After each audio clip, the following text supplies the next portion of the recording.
Bom dia a todos, bem-vindo ao webcast da Petrobras com analistas e investidores sobre os nossos resultados do quarto trimestre de 2020. Gostaríamos de informar que todos os participantes acompanharão a transmissão pela internet como ouvintes. Depois da nossa introdução, teremos uma sessão de perguntas e respostas. Vocês podem enviar perguntas pelo e-mail petroinvest@petrobras.com.br. Estão presentes conosco hoje Roberto Castelo Branco, presidente da Petrobras, Andréia Almeida, diretora executiva financeira e de relacionamento com investidores, André Chiarini, diretor executivo de comercialização e logística, Carlos Alberto Pereira de Oliveira, diretor executivo de exploração e produção, Marcelo Zenkner, diretor executivo de governança e conformidade, Nicolás Simon, diretor executivo de transformação digital e inovação, Roberto Ardengue, diretor executivo de relacionamento institucional e sustentabilidade, Rodrigo Costa Lima e Silva, diretor executivo de refino e gás natural, Rudimar Lorenzato, diretor executivo de desenvolvimento da produção. Informamos que a apresentação permanecerá disponível ao longo do webcast no nosso site de relacionamento com investidores. Iniciaremos agora ouvindo o presidente da Petrobras, Roberto Castelo Branco. Por favor, Roberto. Obrigado, Carla. Bom dia a todos. Desde janeiro de 2019, quando eu tomei posse na presidência da Petrobras, nós começamos a implementar uma estratégia que foi seguida à risca, rigorosamente. Não nos desviamos em nenhum momento dela. E nossa visão estratégica é baseada no lema Mind the Gap, como está escrito na minha camisa aqui. Pedimos emprestado ao Underground de Londres, o Mind the Gap, porque em lugar de ter uma visão interna, ou seja, nos compararmos com nós mesmos, nós queremos nos comparar com os melhores e sermos o melhor ou pelo menos um dos melhores, uma das melhores empresas de petróleo do mundo.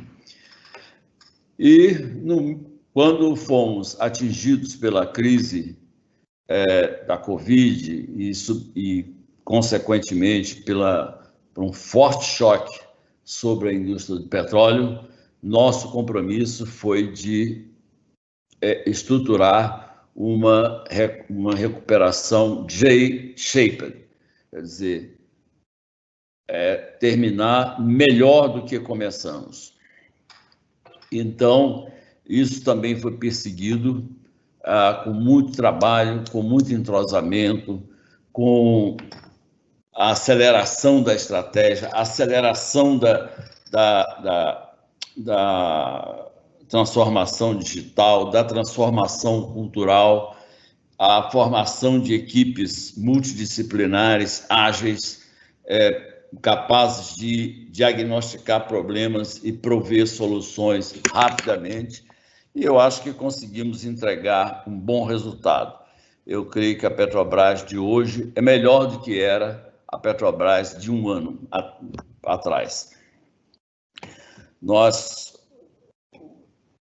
Muito mais do que lucro é uma variável contábil. Nós somos orientados por valor, e valor, geração de caixa é muito importante. E nós conseguimos uma geração de caixa operacional bastante robusta, bastante forte. Fomos a única empresa, nos comparando com as Major Oil Companies, a conseguir crescer a geração de caixa operacional.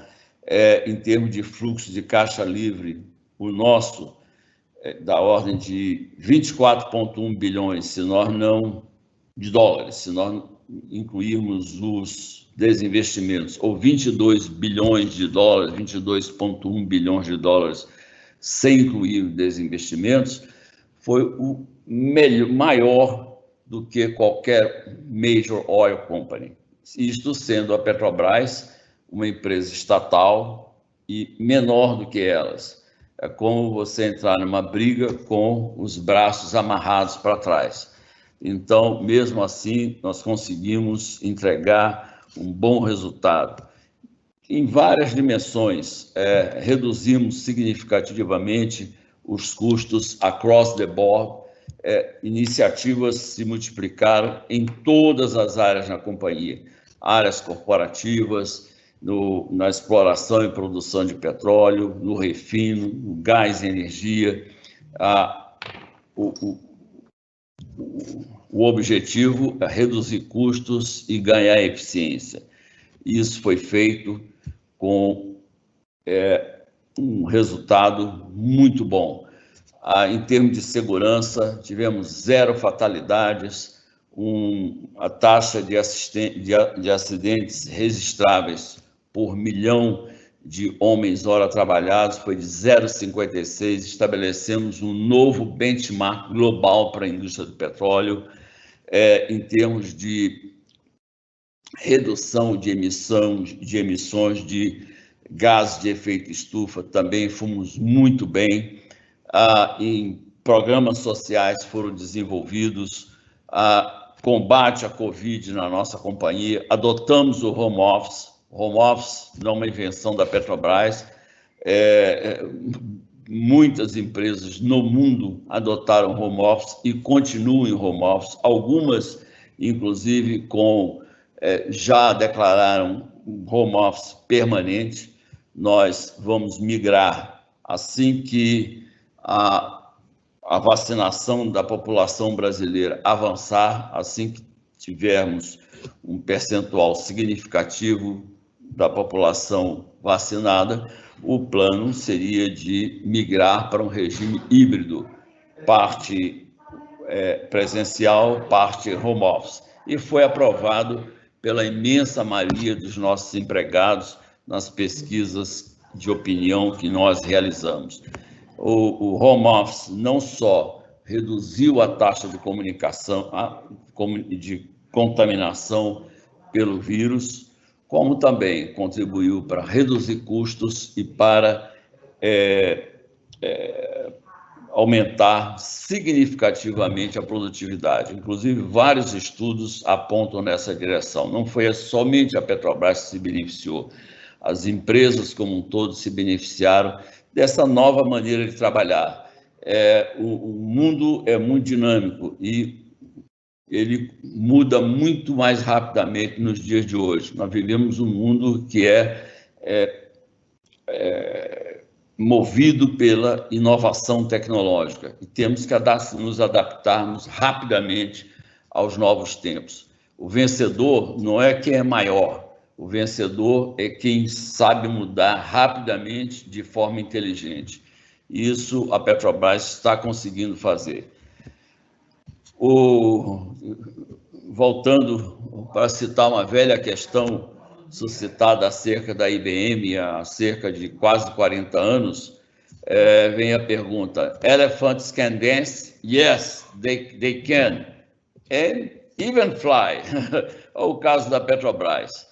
Muita gente cética a respeito da Petrobras. Nós conseguimos mostrar que um elefante, uma empresa gigante, que muitos pensam que é um paquiderme lento, nós conseguimos fazê-lo dançar e fazer voar. Reduzimos significativamente custos administrativos, lançamos programas de demissão voluntária em que aderiram mais de 11 mil empregados da Petrobras e suas subsidiárias.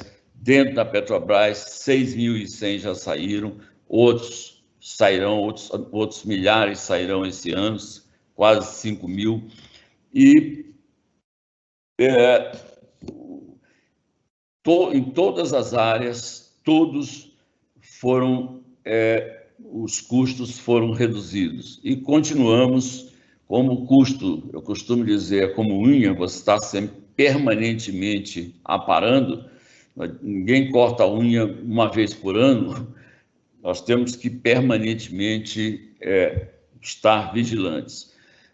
Esse assunto de paridade de preços de importação, que para mim é surpreendente, em pleno século XXI, ainda dedicarmos tanta atenção para isso.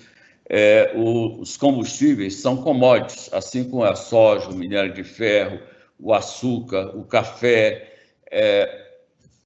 o trigo, o cobre e vários outros são commodities cotadas em dólares. Seus preços são formados pela oferta e demanda global e não há como se desviar deles.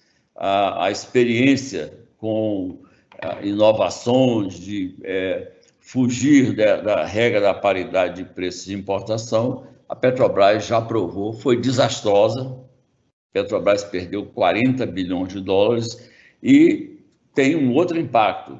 A Petrobras é uma empresa, nós reduzimos a dívida em quase 36 bilhões de dólares em 2 anos, mas ainda é uma empresa muito endividada. Quem deve 75,5 bilhões de dólares não pode negar isso. E a nossa dívida é majoritariamente em dólares. Como é que se vai conciliar obrigações em dólares com receitas em reais? O outro efeito perverso do descolamento da paridade dos preços de importação. E, no fim das contas, existe o Brasil, não é um país onde os preços de combustíveis são caros. Eu não estou dizendo isso meramente por um achismo.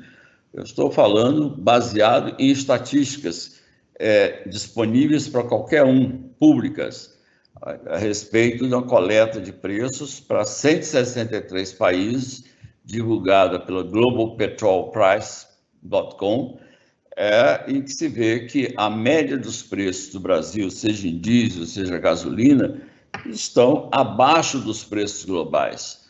Mais de uma centena, no caso do diesel, mais de uma centena de países têm preços acima dos preços do Brasil. Mesmo se nós corrigirmos pela renda per capita, o Brasil ainda fica ligeiramente abaixo da média global. Então, não existe nenhum exagero no Brasil por isso. Embora alguns impostos sejam elevados, por exemplo, comparando com os Estados Unidos, onde os impostos são baixos, o Brasil tem preços mais elevados. Agora, o preço não é, como eu sempre repito, o preço não é caro nem barato, o preço é o preço de mercado. E se o Brasil quiser ser uma economia de mercado, tem que ter preço de mercado. Preços abaixo do mercado geram muitas consequências, algumas previsíveis, outras imprevisíveis, mas todas negativas. Bom, a Petrobras, nós propusemos, a diretoria executiva propôs e o Conselho aprovou ontem uma distribuição de dividendos da ordem de 10,3 bilhões de reais a serem pagos no dia 29 de abril.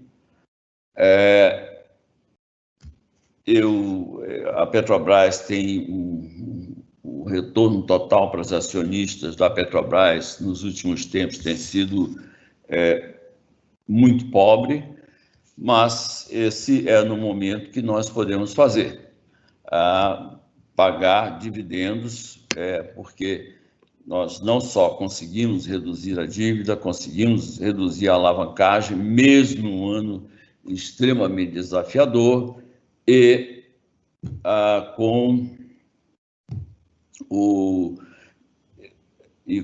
ainda assim com um estoque de caixa que é superior ao caixa mínimo determinado pela nossa diretoria financeira, estimado pela diretoria financeira.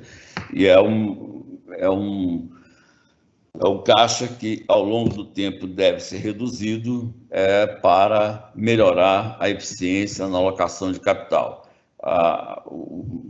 Uma das ações para melhorar o retorno sobre o capital investido é o foco na redução das necessidades de capital de giro, não só através da administração do caixa, como da gestão de estoques. Nós avançamos com a criação da diretoria executiva de comercialização e logística, nós avançamos muito nisso. A Petrobras tem futuro como produtor de petróleo. Nós temos riquezas, aliás, recursos vastos para explorar. Estamos trabalhando em inovações tecnológicas, algumas em estágio avançado, para reduzir o break-even price, para ter a possibilidade de acessar campos que possuem alta concentração de CO2, reduzir significativamente os custos de perfuração e completação de poços. Estamos atuando em todas as áreas. O plano estratégico 21-25 prevê a entrada em operação de 13 novos FPSOs. No ano passado, mesmo em meio à pandemia, nosso time foi capaz de colocar em operação a P-71. 2 plataformas completaram seu ramp-up em 2020, mesmo com as limitações impostas pela pandemia, que nós somos forçados a reduzir o pessoal a bordo. Temos inúmeras inovações tecnológicas na companhia já implementadas, por exemplo, o aeroporto virtual, reduzir os custos de transporte aéreo. A Petrobras é uma companhia que tem 50 mil voos mensais. A implementação do Digital Twins, reforçamos a nossa infraestrutura de computação de alta capacidade, com um aumento dramático do número de petaflops, que nos proporciona resolver algoritmos mais complexos, machine learning, aplicação de inteligência artificial, o que estamos fazendo em todas as áreas da companhia, corporativas e operacionais. Enfim, eu fico muito feliz de entregar esse resultado e de ter uma equipe tão boa, unida, times não só da diretoria executiva, mas com gerentes e pessoas no escalão mais inferior, serem dedicados e competentes, trabalhando de forma colaborativa entre eles. A integração foi um dos focos da nossa gestão.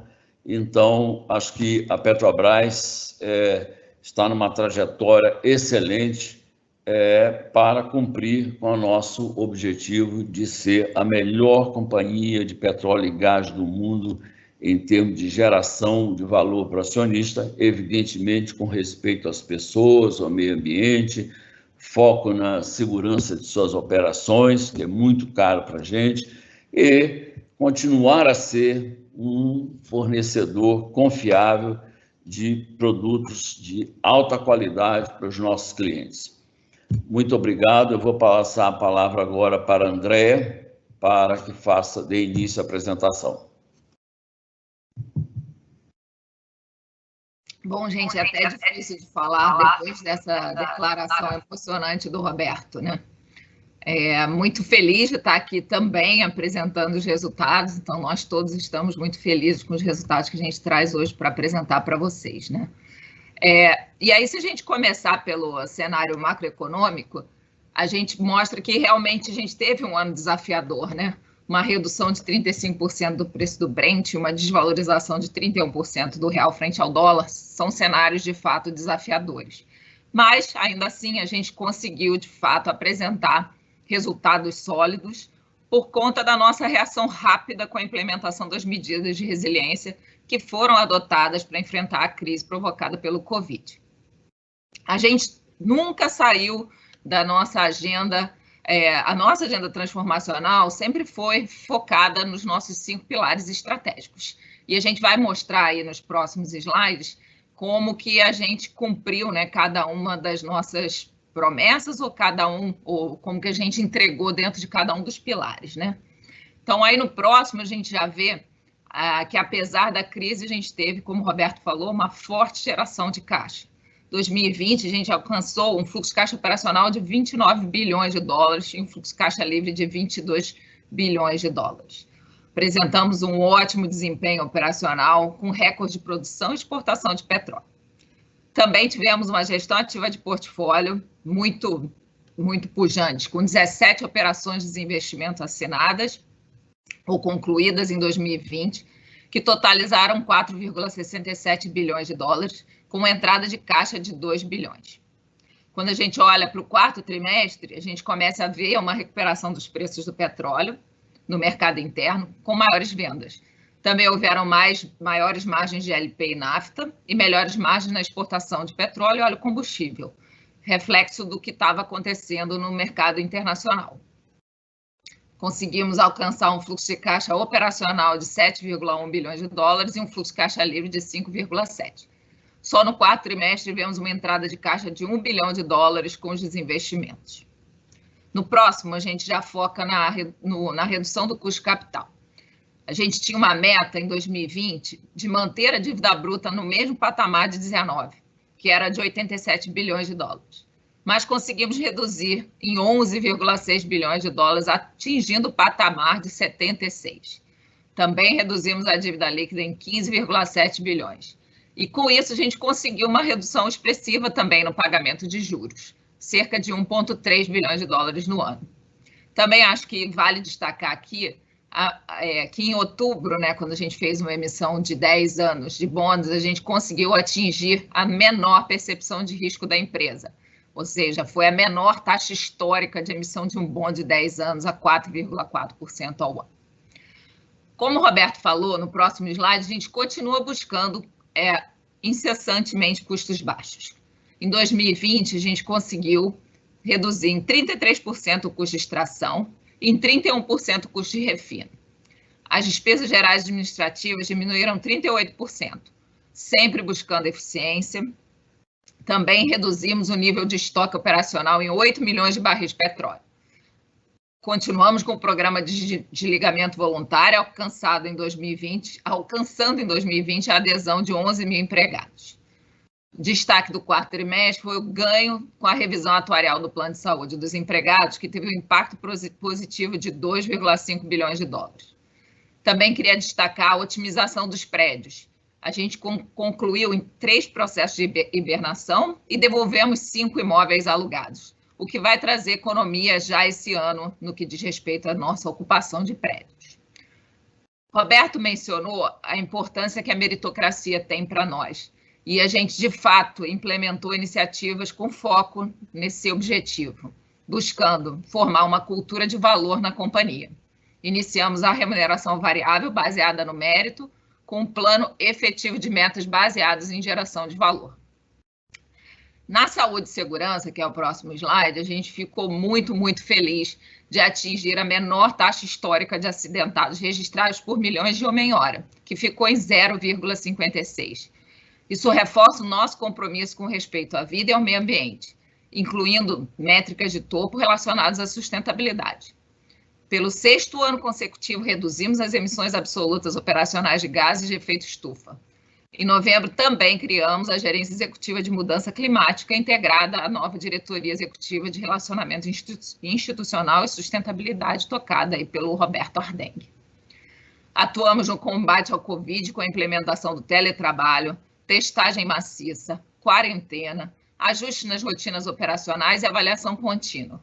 No quarto trimestre, demos continuidade às doações de combustíveis, também para abastecer ambulâncias, veículos das áreas de saúde e geradores, e realizamos ações especiais no estado de Amazonas para tentar atenuar os efeitos da crise. Como falamos antes, já continuamos a nossa trajetória de redução de dívida. A forte geração de caixa de desinvestimentos já ajudaram a gente a desalavancar ainda mais a empresa. Já falamos, né, que reduzimos em 11,6 a dívida bruta, e a gente continua aí firme no propósito de reduzir essa dívida bruta para 67 bilhões de dólares, que é a nossa meta no final desse ano. No próximo slide, a gente mostra a nossa geração de caixa medida pelo EBITDA ajustado, que reduziu apenas 13%, mesmo com a expressiva desvalorização do preço do Brent, né? Quando a gente compara trimestralmente, houve um crescimento significativo, principalmente por conta do ganho da revisão atuarial no plano de saúde, como a gente já falou, além dos maiores preços do Brent e o aumento da demanda por energia termoelétrica. Quando a gente olha o EBITDA por segmento, no quarto trimestre a gente verificou que o EIP teve uma redução de 9% em relação ao terceiro, principalmente em função do menor volume produzido, compensado pela valorização dos preços do Brent. Já no refino, o EBITDA ajustado reduziu em apenas 5% em relação ao terceiro trimestre. Se a gente tirar o efeito estoque, houve um crescimento do EBITDA, em função das menores despesas operacionais. Também tivemos melhores margens de derivados no mercado interno, principalmente LP e nafta, e maior volume de vendas, principalmente querosene de aviação, que a gente observou aí uma recuperação do setor, principalmente nos voos domésticos. E de óleo combustível, devido ao aumento da demanda termoelétrica. Também tivemos melhores margens nas exportações de petróleo e o óleo combustível, reflexo da elevação das margens internacionais. No segmento de gás e energia, vimos um crescimento de 14% em função da maior geração de energia associada ao maior preço da energia gerada, além do aumento do volume comercializado de gás natural nos mercados térmico e não térmico. Mais uma vez, nosso fluxo de caixa aí despontando, acho que talvez esse seja o grande ponto marcante aí do nosso resultado. Conseguimos atingir aí 28,9 bilhões de fluxo de caixa operacional, que quando a gente desconta os investimentos, chegamos a um fluxo de caixa livre de 22 bilhões. E essa forte geração de caixa e os desinvestimentos possibilitaram que a gente continuasse aí com os pré-pagamentos e as amortizações, dando continuidade ao nosso compromisso de desalavancagem da empresa. Mesmo num cenário desafiador, como a gente já falou aqui, a gente conseguiu fechar diversas operações de desinvestimento, totalizando 4,15 bilhões de dólares, e assinamos 12 contratos de compra e venda de ativos até o momento, né? Dessas 25 transações, já entraram em caixa 2,16 bilhões. No próximo slide, a gente mostra como é que está a atualização da evolução das fases dos projetos de desinvestimento. Acho que a gente também é importante destacar aqui o trabalho da gestão do passivo da empresa, né? Então, a gente sempre falou que não importa só a dívida, a gente tem uma outra dívida que está lá nas outras obrigações que diz respeito ao nosso passivo, e a gente tem aqui um slide para falar do passivo atuarial. Então, nós tivemos ações tanto no plano de pensão como no plano de saúde. Na Petros, conseguimos aprovar a implementação do novo PED, né, o Plano de Equacionamento do Déficit, reduzindo o impacto financeiro das contribuições extraordinárias. Obtivemos também a aprovação do Plano Petros 3, com a previsão de abertura para as inscrições a partir de março desse ano. E nos planos pré-70, também realizamos a liquidação parcial antecipada de uma obrigação que a gente tinha com o plano, reduzindo garantias reais, despesas com juros e melhorando a liquidez dos planos. Em relação ao plano de saúde, como a gente já comentou, houve a revisão atuarial alterando as premissas de custeio do plano. No quarto TRI, a gente teve uma reversão relevante do impairment de 6 bilhões de dólares, que foi fruto da melhoria do preço do petróleo, que a gente observou e que a gente mudou aí os preços no plano estratégico 21-25, e também pela revisão do nosso portfólio de projetos. O grande impacto maior, né, o maior impacto se deu realmente nos ativos de água profunda. No quarto trimestre, também apresentamos um resultado líquido recorde, principalmente pela reversão do impairment, o ganho significativo com a revisão atuarial do plano de saúde e a variação cambial também devido à valorização do real frente ao dólar. Também contribuíram para esse resultado a valorização do Brent e a melhora de margem dos derivados e maior demanda por energia termoelétrica. Como o Roberto mencionou, pelo terceiro ano consecutivo, vamos realizar a distribuição de dividendos e estimamos aí o pagamento em torno de 2 bilhões de dólares referente aos resultados de 2020. Estamos propondo o pagamento do mesmo valor para as ações preferenciais e ordinárias. E em relação à geração de valor para a nossa sociedade, a gente também, né, todo ano nós somos o maior pagador de tributos. Esse ano a gente contribuiu com 129 bilhões de reais no Brasil de tributos, o que mostra aí a nossa relevância também nessa área. Com isso, muito feliz, eu passo a palavra para o meu amigo Capo.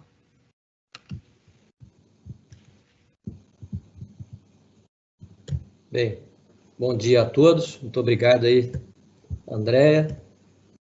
Pode passar o próximo slide, por favor. A gente vê ali na capa, a gente viu a plataforma P77, né, que é onde a gente teve o recorde de produção anual no Poço Búzios 12. Então, eu queria começar aqui rapidamente, vou dar um detalhe operacional um pouco maior aqui sobre a produção, né? Vimos aí um ano de grandes desafios, né, decorrente da pandemia, né?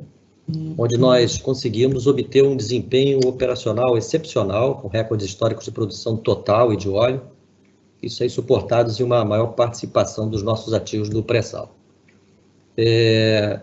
Obtivemos recorde de produção anual com 2,28 milhões de barris diários de petróleo e LGN e de 2,84 milhões de barris de óleo equivalente por dia de produção total, né? Superando as marcas que existiam desde 2015, que eram de 2,23, 2,79. Mas o que é importante destacar é que esses recordes de agora, né, eles, na realidade, que são maiores que os valores anteriores, né, mas eles estão sustentados em uma carteira com maior participação da produção do pré-sal, né? Então, a gente saltou de uma participação era 26%, a participação do pré-sal em 2015, quando aconteceram aqueles recordes, né? A gente passou para 49% em 2018, como a gente está vendo aí no slide, né? E agora estamos com 68% em 2020, né? E a nossa melhor performance do ano, a gente tinha previsto originalmente produzir 2,70 milhões de barris de óleo equivalente por dia, mas com a maior produção das plataformas que a gente viu no campo de Búzios, né, com o menor número de intervenções que a gente acabou fazendo, né, para combate à corrosão por CO2 nos dutos submarinos de injeção, isso foi menor que o previsto, né, e também com o menor declínio de produção dos campos Tupi e Sapinhoá, com melhor desempenho de reservatório nesses campos. E também o fato da gente ter tido maior eficiência de produção, né, com otimização de paradas das plataformas, né, apesar do cenário de restrições, a gente acabou, então, conseguindo fazer uma produção de 2,84, bem superior à que era a previsão original do ano, né, de 2,70. Né. Próximo slide, por favor. O que nós vemos aqui nesse slide, né, o que nós estamos vendo aqui quando a gente foca agora no quarto trimestre de 2020, né, a nossa produção média de óleo, LGN gás natural alcançou 2,68 milhões de barris de óleo equivalente por dia, foi menor que a produção do terceiro trimestre, mas basicamente porque a gente retomou a campanha de paradas programadas, né, que nós tínhamos interrompido elas durante o segundo e o terceiro trimestre como consequência da pandemia, né? Então, a gente retomou essas paradas. Em janeiro de 2021, a gente já teve um menor número de paradas que em relação ao último trimestre, né? E por isso a gente está registrando uma produção de 2,81, né? Por ano de 2021, a gente está mantendo a nossa expectativa de produzir, em média, 2,72 bilhões de barris de óleo equivalente por dia, né? E aí já estamos descontando o impacto devido aos desinvestimentos que aconteceram tanto no final de 2020, também aqueles que vão acontecer agora em 2021, né? E também estamos considerando nesse 2,72 de projeção para o ano, né, de meta e projeção para o ano, a gente está considerando que o acordo com participação de Búzios, a gente deve concretizá-lo aí em setembro desse ano. Indo para o próximo slide, por favor, nós vamos falar agora do custo de extração. A gente vê que no ano foi de 5,2 dólares por barril, né, que representa uma redução de 33% em comparação com o custo de extração do ano anterior, né. Cerca de 50% dessa queda é explicada pela depreciação do real frente ao dólar, mas os outros 50% estão associados a desinvestimentos, hibernações e águas rasas, aumento da produção que nós tivemos e também menores custos, né, na nossa maior eficiência em conseguir realizar as atividades com menores custos, mas também associada também à redução de atividades em função do cenário de pandemia, né. Essa redução ela acontece em todas as categorias, como a gente vê do lado direito do slide aí, na comparação com o ano de 2020, comparando o ano de 2020 com 2019, né? Mas eu quero chamar a atenção em particular para a redução no pré-sal de 28%, né? Que a gente no ano de 2020 alcançou a marca de 2,5 dólares por barril, né? Uma marca também bem representativa e particularmente porque o nosso foco tem sido muito do pré-sal e justificando até o nosso foco no pré-sal. Indo para o próximo slide, por favor. Bem, continuamos avançando aí nos ativos de classe mundial, em particular no desenvolvimento da produção do campo de Búzios, que é o nosso melhor ativo, que é o maior campo já descoberto no mundo em águas profundas, né? Em 2018, apenas 2% da nossa produção vinha do campo de Búzios e agora, em 2020, esse número subiu para 23% da nossa produção, né? E a alta produtividade desse campo, ela nos fez obter sucessivos recordes de produção em 2020. Dos nossos 10 maiores poços produtores, 9 estão no campo de Búzios. E temos o recordista mensal, que é o Poço Búzios 10, que produziu quase 70 mil barris de óleo equivalente por dia, em setembro de 20. E o nosso recordista anual, que é o Poço Búzios 12, então, considerando todos os efeitos de eficiência, inclusive das plataformas, produziu 52,4 mil barris de óleo equivalente por dia em 2020. Né? Nos próximos 5 anos, a gente planeja investir cerca de 20 bilhões de dólares no desenvolvimento de Búzios. Né? Ao longo dessa década, a gente pretende ampliar as atuais 4 plataformas para até 12 plataformas em Búzios. Né? O óleo é mais leve, tem um maior valor, o custo de extração do campo é mais baixo. O resultado é um campo de alto valor, alta resiliência econômica, né? É um cenário de preços baixos de petróleo. Então, temos aí um super ativo, né? e uma base muito importante para o nosso futuro. E é com essa perspectiva aí inspiradora de futuro sobre o campo de Búzios que eu passo, nesse momento, a palavra aí ao diretor Rudimar.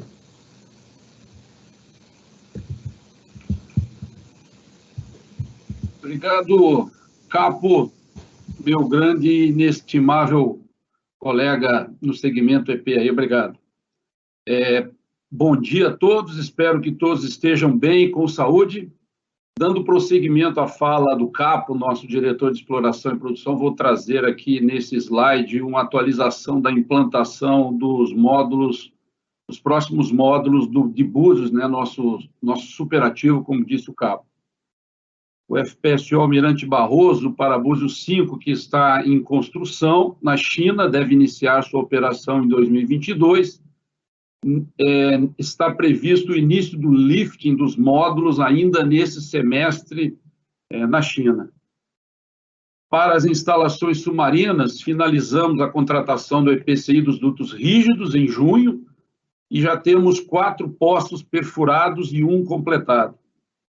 Nesta semana, é um destaque importante, assinamos o contrato, a carta de intenção do afretamento do FPSO Almirante Tamandaré com a SBM, que será a nossa 6ª unidade no campo de Búzios e a maior unidade de Búzios e da Petrobras, terá uma capacidade de processamento de 225 mil barris por dia e deve iniciar a operação em 2022.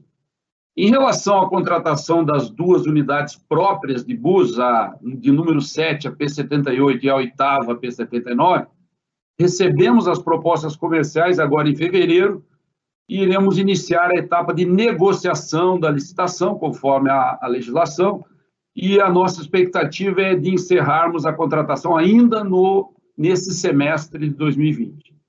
Estamos avançando nas contratações dos sistemas submarinos e dos sistemas e dos serviços e equipamentos de postos para os módulos de Búzios 6, 7 e 8. A contratação das árvores de Natal submarino estão em andamento e a previsão de assinatura ainda no 2º trimestre de 2021. Também é importante destacar que temos agora em fevereiro o início da contratação das sondas que atenderão os novos projetos de Búzios.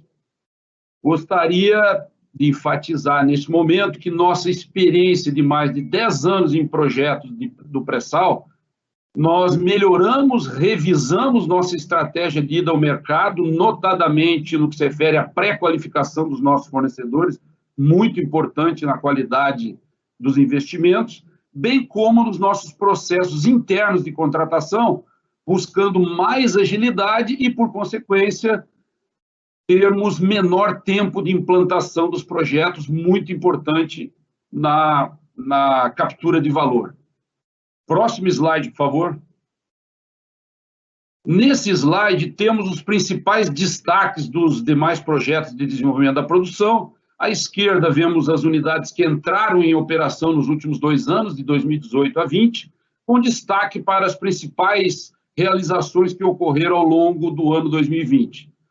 Como comentei nos webcasts anteriores, apesar das restrições impostas pelo Covid, no que se refere a número de pessoas embarcadas nas unidades, tivemos avanços no comissionamento e na interligação dos postos, e em 2020 interligamos mais 9 postos produtores para compor esses 36 postos que hoje estão em produção nessas unidades.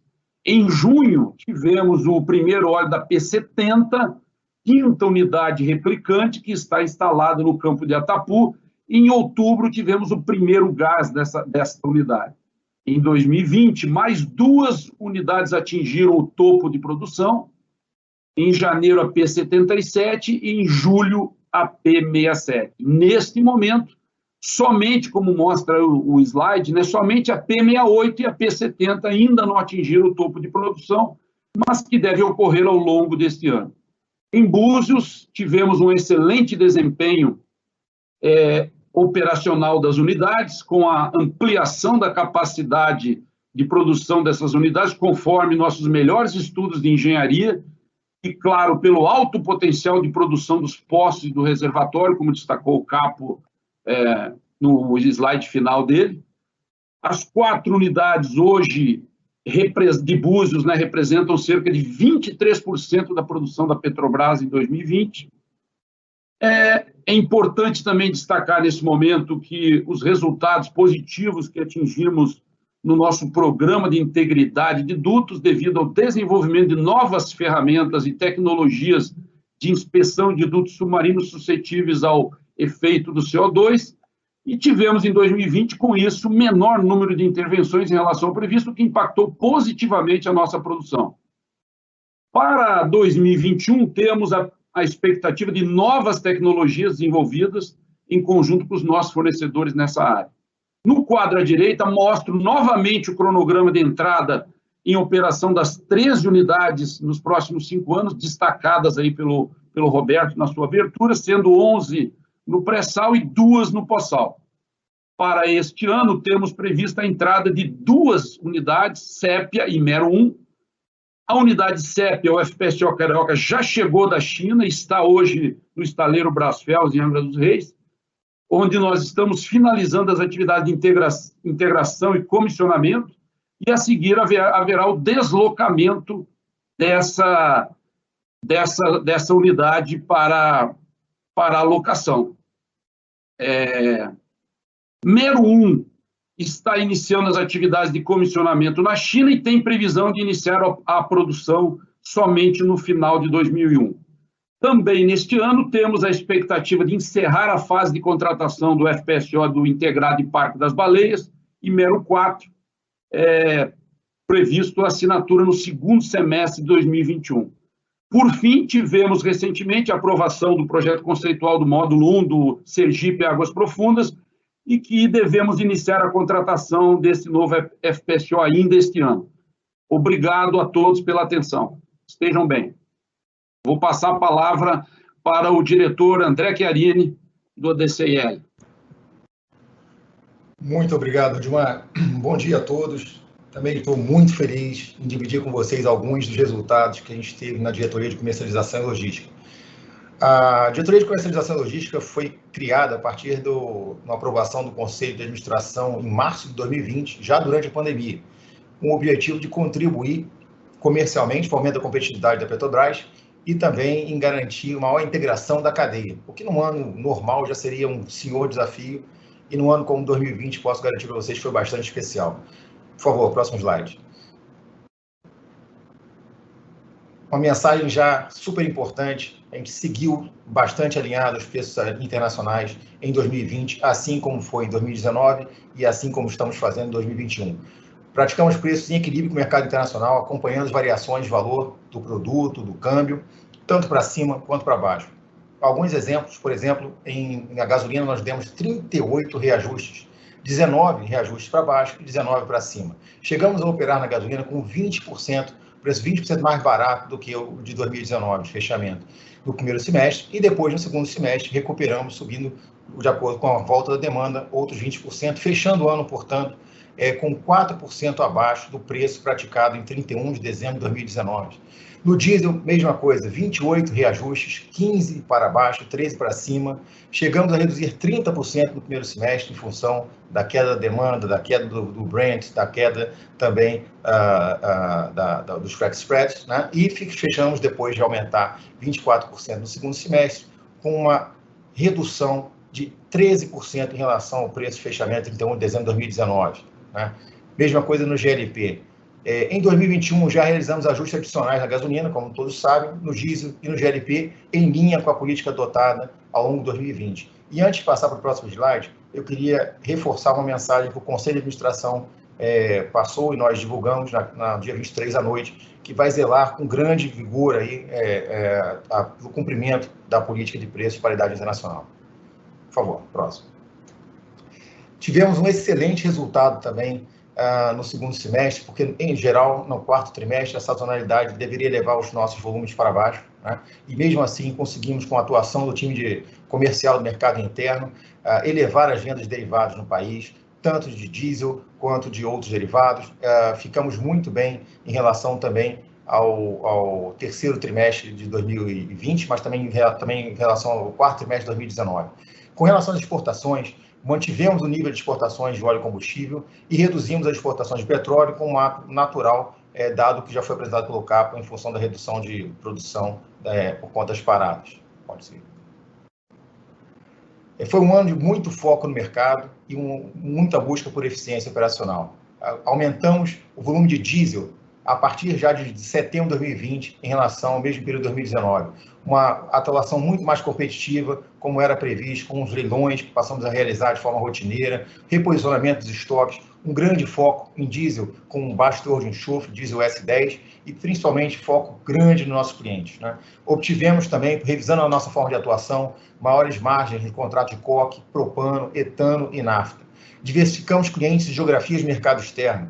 Para vocês terem uma ideia, tivemos 199 operações de venda no ano passado, para 39 clientes em 17 países em 3 continentes, né? Redução dos estoques, como já dito pelo Roberto, foi muito interessante. Conseguimos operar atualmente com 8 milhões de barris abaixo dos níveis iniciais pré-crise, né? Os recordes de exportação de petróleo são bem conhecidos. No óleo e combustível, nós dobramos as exportações em relação a 2019 e as entregas de diesel S10 estão crescendo cada vez mais com a abertura de novos polos de venda. Chegamos também ao menor nível de estoques de bens desde 2011, né? E reduzimos os custos fortemente também, sendo a maior parte na logística de AIP.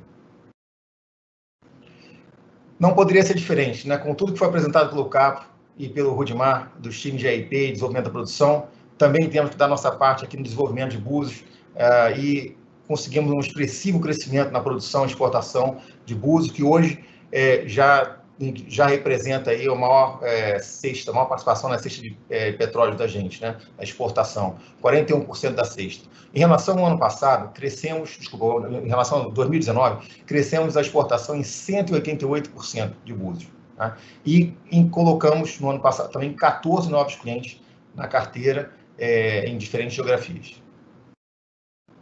Por favor. O óleo combustível de baixo teor de enxofre foi o derivado exportado foi o maior derivado exportado, com grande crescimento em volume e rentabilidade. A exportação cresceu 74%, né, assim como o crack spread teve uma resposta muito boa também, com crescimento acentuado. Esse crescimento foi sustentado pela atuação comercial, apoiada na diversificação de clientes e dos nossos mercados diversos. Pode seguir? Também é importante ressaltar o forte desempenho das nossas subsidiárias ligadas à logística. A Transfer teve os melhores resultados da sua história. Maior geração de caixa da história da companhia, com 819 milhões de dólares de fluxo de caixa operacional. Teve também uma forte redução do custo unitário, associado às operações de dutos e terminais, com redução de 17% frente a 2019. Batemos recordes de operações de transbordo chip-to-chip, com incremento de 66% em relação a 2019, além do aumento da disponibilidade de navios para 99,2% como média do segundo semestre de 2020. Já em relação ao PBLog, gostaria de destacar também o aumento no número de dias em atendimento em logística. É super importante, que isso aí passa por o atendimento também de novos projetos exploratórios, 4 novos projetos exploratórios, e a mensagem principal que eu gostaria de deixar aqui sobre a PBLog tem uma equipe muito focada, né, uma estrutura muito focada em prestar serviços logísticos complementares aos ativos de AIP, com flexibilidade e segurança operacional, com foco em eficiência na gestão de custos. E tudo isso, pode prosseguir, tudo isso também com a criação de valor relevante para o futuro, com a estruturação de projetos inovadores, muito em parceria com outras áreas, como a DTDI, com a sua direção do Nico. Mais inovação, estrutura de carteira de projetos específicos para a logística. Estruturamos realmente uma carteira muito interessante, que não existia antes. Evolução dos processos de planejamento operacional, associados a todas essas iniciativas de transformação digital, preparando, de fato, o sistema para o mercado mais competitivo.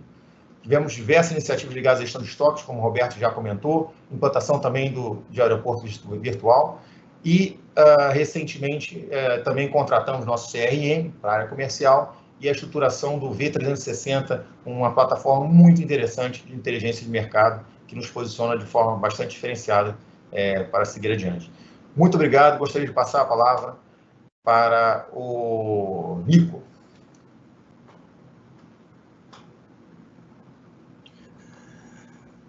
Oh, desculpa, não, eu passar a palavra para o diretor Rodrigo Costa.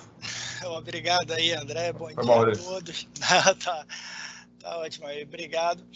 Bom dia a todos, eu vou iniciar aqui com o desempenho operacional do Refino, né? Então a gente pode avançar para o próximo slide, e aqui a gente pode ver no canto esquerdo, né, que ao longo dos últimos anos a disponibilidade operacional do parque ela apresentou um aumento significativo, resultado das ações de predição de falhas e implementação do sistema de monitoramento de saúde dos nossos ativos. Este nível de disponibilidade que nós alcançamos em 2020, no patamar de 96,7, posiciona a nossa companhia no primeiro quadrante dos melhores refinadores do mundo. Vemos aqui também que o fator de utilização do nosso parque, a despeito da sua significativa redução no segundo trimestre em função dos efeitos da pandemia, retornou para o patamar de 80% em média no segundo semestre.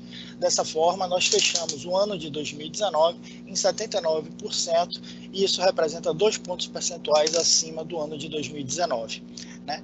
Vimos aqui também nesse slide que em 2020 a gente alcançou o patamar de 94% de processamento de óleo nacional. E aqui é muito importante a gente destacar o recorde de processamento do óleo do pré-sal, que nós alcançamos 52% da carga total do refino em 2020. Se a gente comparar com o ano de 2019, isso representa um acréscimo de 10 pontos percentuais. Isso aqui é resultado de muito esforço de todo o nosso time do refino para adequar o nosso parque ao perfil da nossa produção do nosso segmento de IP, o que favorece nossa margem, uma vez que o óleo do pré-sal ele vai ter um maior rendimento que permite maiores produções de diesel e de gasolina.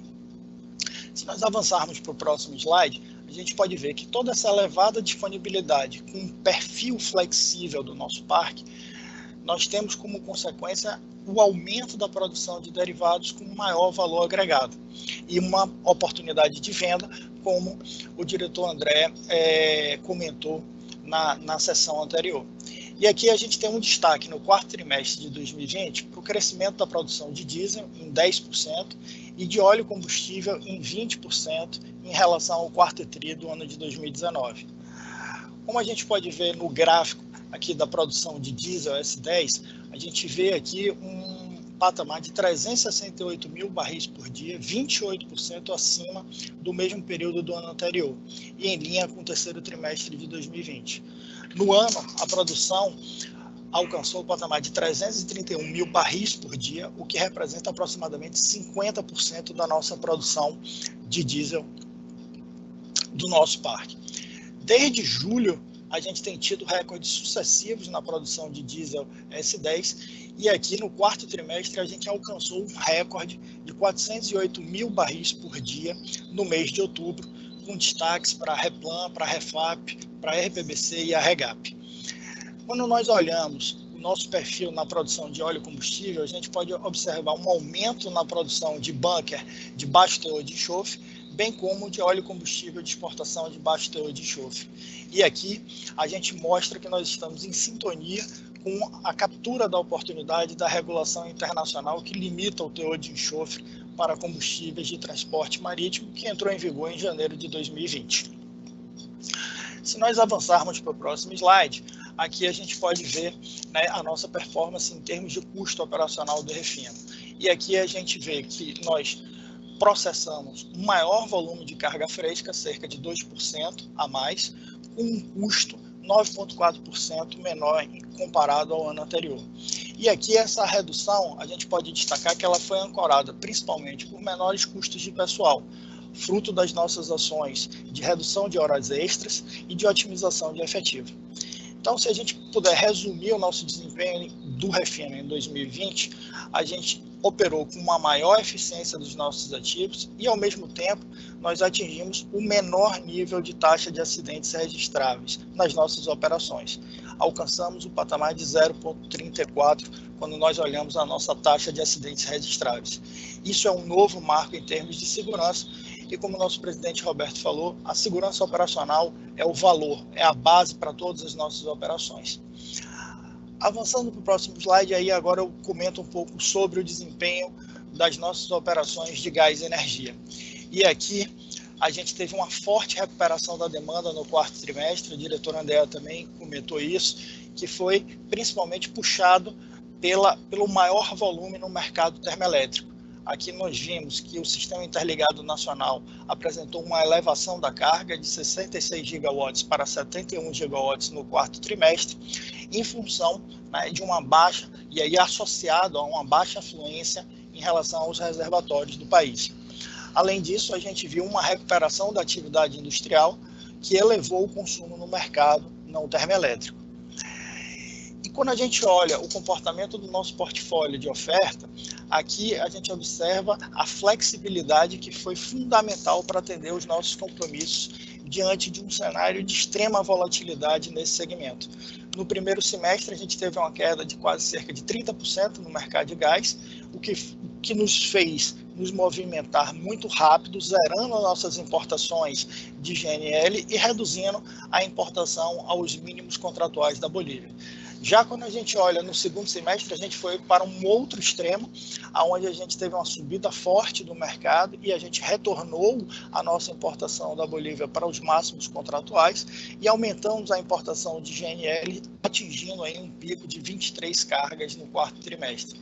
Com isso, nós conseguimos manter uma vantagem competitiva que é fundamental para a nossa companhia, que é o índice de confiabilidade de entregas, onde nós alcançamos o patamar de 99%. Então é isso aqui que eu gostaria de compartilhar com os senhores, e aqui devolvo a palavra para a Carla. Muito obrigada, Rodrigo, obrigada a todos. Agora daremos início à nossa sessão de perguntas e respostas. A primeira pergunta foi recebida do Rodolfo de Angeli, do JP Morgan. Mas antes de fazer a pergunta do Rodolfo, ele mandou uma mensagem para o Roberto e para a diretoria, que eu vou ler agora para vocês. Antes de mais nada, acho importante apenas fazer uma consideração aqui. Em 2 anos, mesmo enfrentando uma crise de petróleo, que viu os preços da commodity ficarem negativos e também uma pandemia global, a administração atual conseguiu transformar a Petrobras, mesmo neste curto período de tempo. Hoje a empresa tem um balanço mais saudável, gera muito caixa e tem retornos elevados. Isso sem falar na maior transparência e proximidade com os mercados de capitais. Parabéns pelo trabalho, Roberto e time.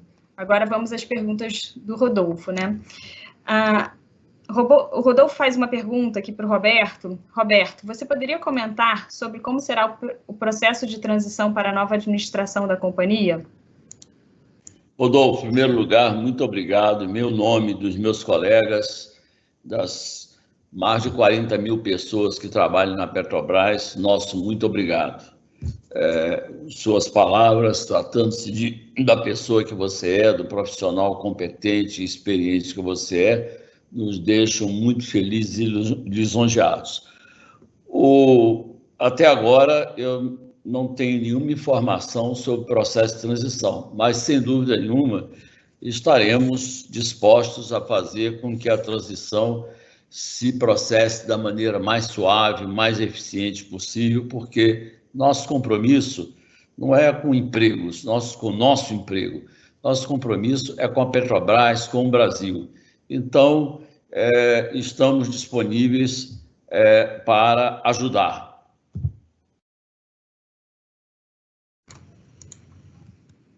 Obrigada, Roberto. A próxima pergunta vem do Luiz Carvalho, do UBS. O Luiz também mandou uma mensagem para você e para a diretoria. Vou ler a mensagem agora. Antes de entrarmos nas perguntas, eu gostaria de aproveitar a oportunidade para reforçar nossa visão positiva sobre o trabalho que foi feito em termos de estratégia e governança, conduzido pelo Roberto nesses últimos 2 anos. Muito bem feito o seu trabalho na nossa visão. Aí a primeira pergunta dele, Roberto, é para você. A empresa tem sido capaz de acompanhar a paridade de importação, mesmo com a depreciação cambial e o rally de preços do petróleo. Você poderia, por favor, compartilhar mais detalhes sobre como o processo de tomada de decisão funciona, à luz do ângulo de finanças e governança corporativa? Luiz, agradeço também as suas palavras elogiosas em meu nome, da diretoria e de todos que trabalham nessa companhia, na Petrobras. O processo de decisão a respeito de preços é extremamente simples, fácil e obedecendo aos padrões de governança. Nós temos um time dedicado que analisa diariamente os mercados no Brasil, no mundo. Todas as nossas decisões são data-driven, nós não tomamos decisões com base de achismo, nós vemos a evolução dos preços comparativamente com os preços domésticos, as tendências. A Petrobras não é monopolista, embora o Brasil contenha uma anomalia, uma única empresa responsável por 98% da capacidade de refino, nem a China, que é supostamente um país comunista, tem isso.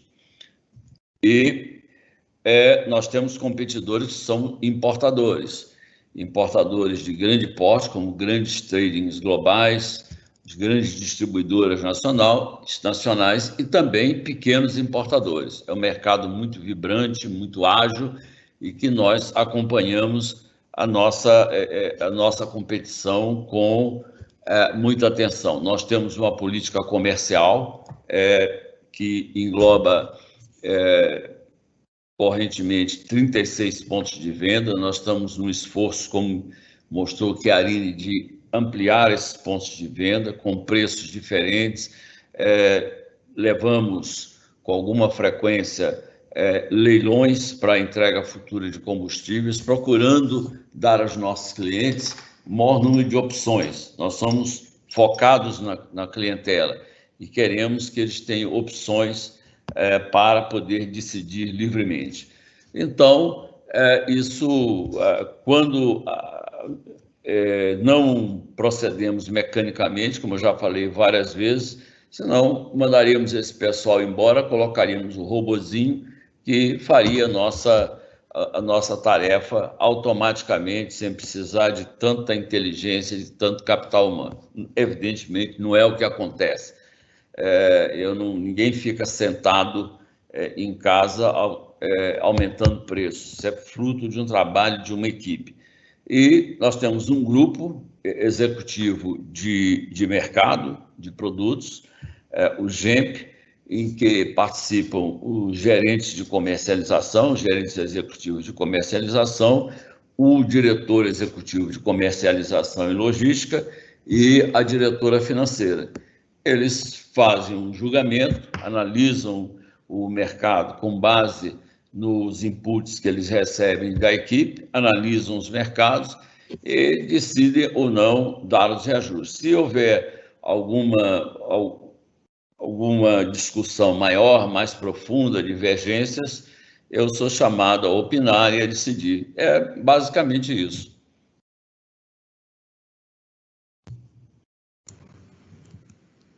Roberto, a próxima pergunta vem do André Achen, do Itaú BBA. Ele também mandou uma mensagem para você e para a diretoria. Vou começar a ler agora. Em primeiro lugar, gostaria de parabenizar Roberto e toda a equipe pela gestão nos últimos 2 anos. A empresa fez grandes avanços em seu esforço de desalavancagem, no programa de venda de ativos e na transparência, e a transparência como um todo melhorou tremendamente. E a primeira pergunta também é para o Roberto. Roberto, minha pergunta é em relação ao futuro da Petrobras. Você poderia comentar quais são as suas expectativas em relação ao programa de venda de ativos e, mais especificamente, as refinarias? Ainda sobre esse assunto, você poderia comentar se alguma das partes interessadas cancelou, alterou seu lance inicial ou interesse nas últimas semanas? Luiz, muito obrigado pelas suas palavras. Eu digo em meu próprio nome, da diretoria e dos empregados da Petrobras. Quanto ao futuro, eu não devo nem posso opinar.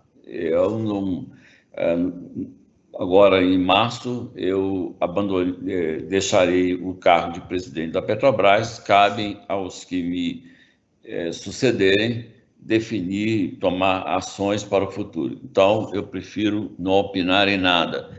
Quais são os desafios, o que deve ser feito, o que não deve ser feito.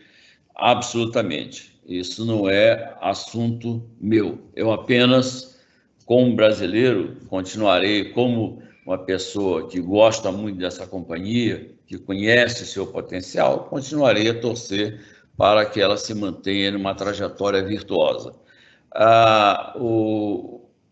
Quanto aos proponentes para comprar as refinarias, eu vi manifestações de preocupação apenas, mas até o momento não houve nenhuma desistência.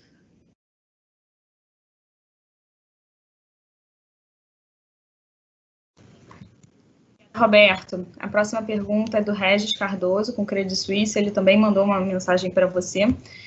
Eu vou começar a ler agora. Roberto, essa gestão soube reconhecer as conquistas das gestões que lhe antecederam, sobre aprofundar e dar continuidade sem ruptura ao plano de gestão da empresa. Nesses últimos 2 anos, a Petrobras teve grandes conquistas e iniciou processos importantes, como a abertura do mercado de refino e gás. Também atravessou ilesa a maior crise da história do petróleo, inclusive com surpreendente geração de caixa e redução de endividamento. Tudo isso a despeito dos grandes desafios de gestão impostos pela pandemia para preservar a saúde das pessoas e a continuidade das operações. Parabéns pelos excelentes resultados.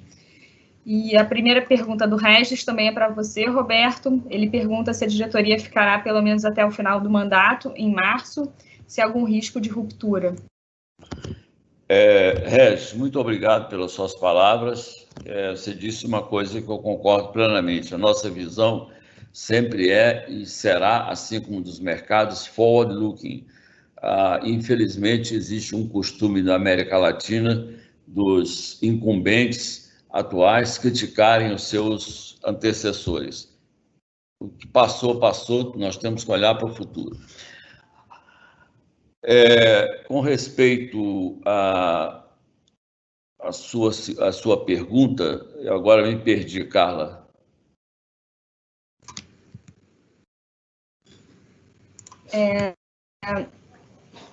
A pergunta é sobre se a diretoria ficará... Não, sim. A diretoria não sairá, ela cumprirá até o fim do seu mandato, não há debandada, não há... Os diretores são pessoas altamente responsáveis, são profissionais reconhecidos pelo mercado, têm um forte compromisso com a Petrobras, não vai haver isso. Todos continuarão a trabalhar como sempre trabalharam, com o mesmo ânimo de sempre. Depois, eles aguardarão as decisões que forem tomadas. Obrigada, Roberto. A próxima pergunta é do Bruno Montanari, do Morgan Stanley. Ele também mandou uma mensagem para você. Ele dá parabéns por um ano sólido e de forte geração de caixa. Acho que essa conquista espelha o sucesso da estratégia traçada pelo management da companhia sob a liderança do Roberto e implementada por uma diretoria de primeira linha. A primeira pergunta também é para você, Roberto.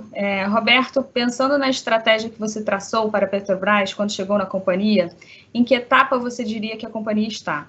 Entendo que muita coisa boa já foi feita, mas que tem também muitos projetos ainda que levarão a Petrobras para um patamar diferenciado. Você diria que está no meio do caminho, mais perto do final, ou ainda é um longo caminho para a companhia percorrer? Bruno, muito obrigado pelas suas palavras elogiosas. Esses comentários feitos por vocês são uma das melhores recompensas que eu, os diretores e as equipes da Petrobras podem obter.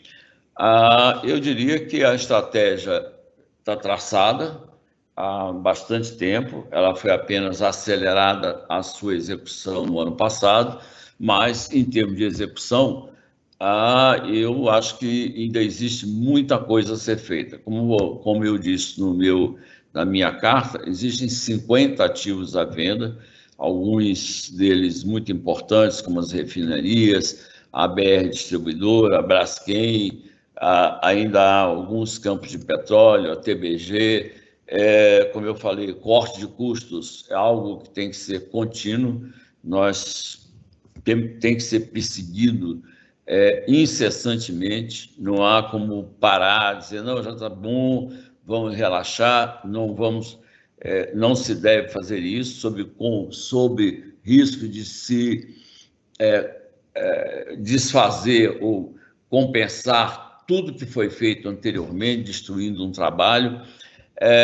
Existe muita coisa a ser feita também na transformação digital, mas está em plena execução, rapidamente, mas ainda falta muito. E acho que são esses eu não vejo necessidade de mudanças no plano estratégico, e a execução, sim, ela tem que, se for respeitada a mesma estratégia, a sua execução terá que continuar a ser levada a efeito em ritmo acelerado. Na questão de respeito ao meio ambiente, nós temos planos, temos estudos que nós devemos divulgar no futuro, no sentido de avançar muito mais na transição energética para nos proteger da mudança climática. A mudança climática é algo que deve ser levado a sério, mas deve ser deve ser conduzida de forma responsável, porque o petróleo é ainda uma alavanca muito importante da economia global. Isso não pode ser desprezado. O petróleo ainda continuará a ser importante por muitos anos. A Petrobras dispõe de um potencial de crescimento fantástico que poucas companhias de petróleo no mundo têm. E nós vamos continuar os programas sociais que nós começamos. Desviamos a Petrobras de patrocínios equivocados, de baixo ou nenhum retorno social, para focá-los em assuntos ligados ao meio ambiente e educação. A educação é uma das grandes fraquezas do Brasil. Nós temos focado na educação da primeira infância e agora com um programa Educação Digital para a Prosperidade, a companhia pretende dar uma contribuição importante para que crianças e jovens de estudantes do ensino médio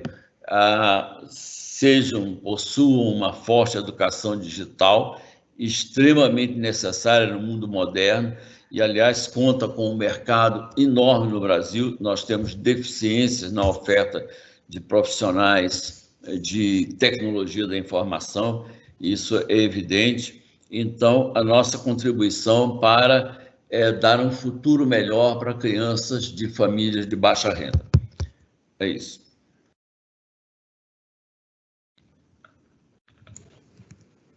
Obrigada, Roberto. A próxima pergunta vem do Bruno Amorim, Goldman Sachs. Ele também mandou uma mensagem para você e para a diretoria. Eu vou começar ali. Antes da minha pergunta, eu gostaria de agradecer Roberto e o time pelo bom trabalho e também pela transparência com o mercado durante a sua administração.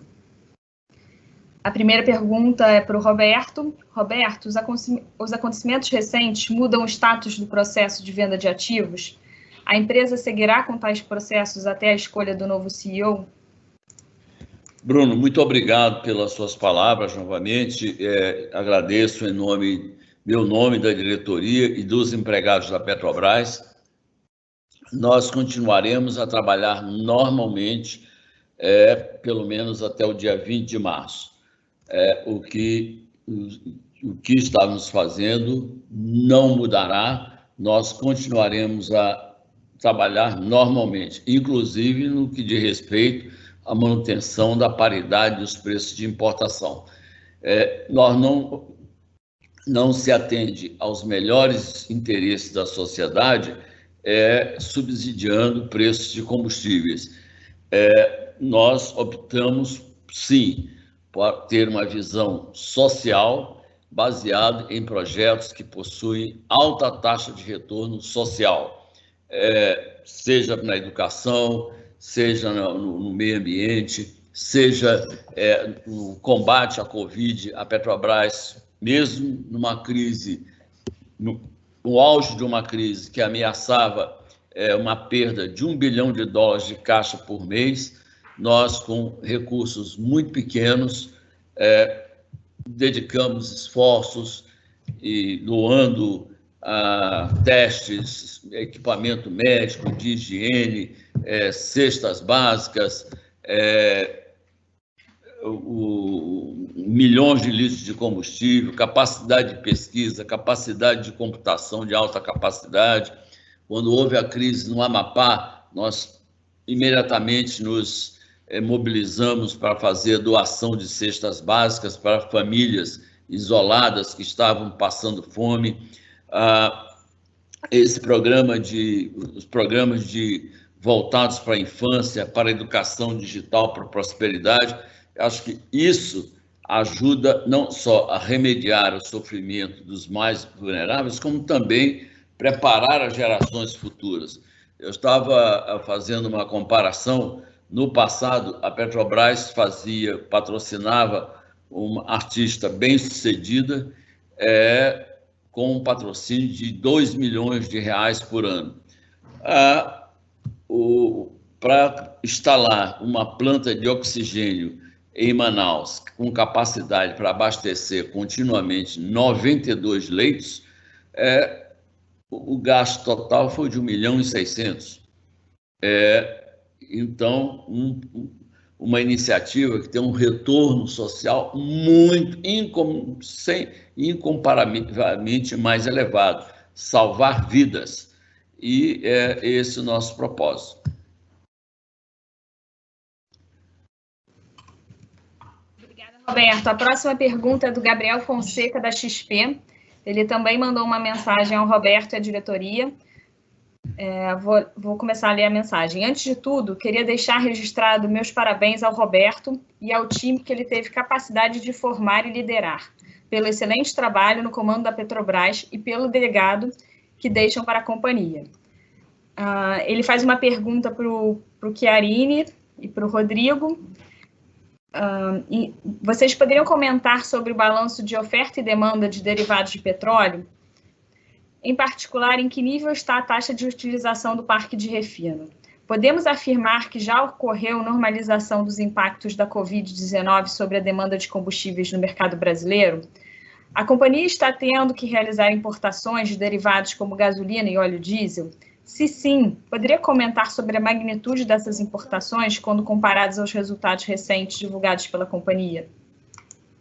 Bom, eu queria agradecer ao Gabriel pelos comentários, em meu nome, da diretoria e dos empregados. Esse tema que ele toca é interessante porque é alvo de muitas fake news, que nós exportamos petróleo para importar combustíveis de propósito. Então, eu peço ao Chiarini e ao Rodrigo que respondam. Perfeito, Roberto. Gabriel, também muito obrigado pelas suas palavras e obrigado também pela pergunta. Eu vou começar abordando a pergunta sobre normalização das vendas pré-pandemia. Sobre a demanda de combustível no mercado brasileiro, já superamos certamente os níveis pré-Covid. Segundo dados da ANP, no comparativo entre o quarto trimestre de 2020 e o quarto trimestre de 2019, houve um crescimento de 4,2% nas vendas de diesel B no mercado de distribuição. Para a gasolina C, o aumento foi de 2,2%. No caso já da Petrobras, em janeiro de 2021, nossas vendas de diesel A foram 18,8% maiores do que em janeiro de 2020, com destaque para as vendas de diesel A S10, com baixo teor de enxofre, que cresceram 37,5% em relação ao ano anterior. No caso da gasolina A, em janeiro de 2021, nossas vendas foram 8,5% maiores do que em janeiro de 2020. um belo crescimento. O lado negativo, por enquanto, de retorno de demanda fica com o querosene de aviação, né? A gente teve um aumento de 78,1% das vendas de QAV em relação ao terceiro TRI de 20, em decorrência, sobretudo, da recuperação da movimentação aérea após flexibilização de algumas das restrições impostas pela Covid. No entanto, as vendas de dezembro de 20 ainda foram equivalentes a 64,2% de dezembro de 2019. E sim, estamos complementando a nossa oferta no mercado interno com importados, muito em função do impacto das paradas obrigatórias para manutenção. Eu vou passar a palavra para o Rodrigo complementar a resposta, falando um pouquinho também da utilização das refinarias. Obrigado. Ok, André. Gabriel, nesses 2 primeiros meses de 2021, nós aumentamos a utilização do nosso parque de refino, né? Agora, em fevereiro, nós alcançamos aí a média de 86%, então um aumento aí, se a gente compara ao que foi apresentado aqui, de 79% de média de 2020.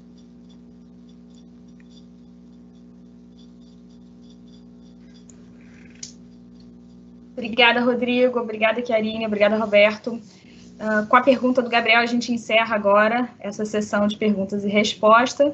Caso existam algumas perguntas adicionais, elas podem ser enviadas ao nosso time de RI. Passo a palavra agora para o Roberto, para os seus comentários finais. Por favor, Roberto. Muito obrigado, Carla. Eu só me resta agradecer aos analistas e investidores que sempre nos acompanharam. Sua contribuição foi muito importante ao longo desses 2 anos, com observações, com sugestões, com críticas. Nós sempre procuramos manter um diálogo franco, com o máximo de transparência possível. Fomos acusados injustamente de falta de transparência, porque não revelamos um item da nossa política comercial e eu repito o que disse, nenhuma empresa privada no mundo revela detalhes de sua política comercial publicamente, porque os principais interessados em sabê-los são os concorrentes. E trata-se de um problema de teoria dos jogos. Não é um problema trivial, não. O básico da transparência, nós temos os preços de combustíveis nos 36 pontos de venda da Petrobras, são divulgados prontamente para quem interessa, que são os clientes, aqueles que vão comprar os nossos produtos. Nenhuma empresa divulga fórmulas de como ajuste de preço.